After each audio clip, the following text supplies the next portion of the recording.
திருவாரூர் வர்த்தக பாது சங்க செயலாளர் செய்தி தொடர்பாளராக இருக்கேன். இங்கே இப்போ தமிழகத்தில் அதிகமாக டெல்லியில் எலக்ட்ரிக் வாகனங்கள்லாம் அதிகமாக இப்போ செயல்பட்டு வந்துகிட்டு இருக்குது.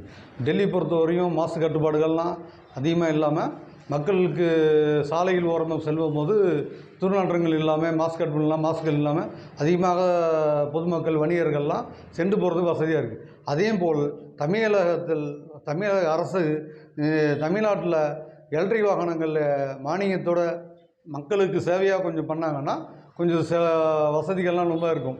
அதிகமாக எலக்ட்ரிக் டிபார்ட்மெண்ட் பார்த்திங்கன்னா மானியம் பெட்ரோல் விலைகள்லாம் கொஞ்சம் அதிகமாக இருக்கிறதுனால திருப்பி பெட்ரோலுக்கே போயிடுறாங்க. பேட்டரி விலைவாசி அதிகமாக இருக்குது. இதனால் நம்ம எலக்ட்ரிக் வாகனம் ஓட்ட முடியாமல் ரொம்ப மக்கள் மத்தியில் முதியோர்கள்லாம் ரொம்ப பாதிக்கப்படுறாங்க. இது தமிழக அரசு உடனே கோரிக்கை எடுத்து எலக்ட்ரிக் வாகனத்துக்கு ஏற்பாடு செய்யுமாறு கேட்டுக்கிறோம்.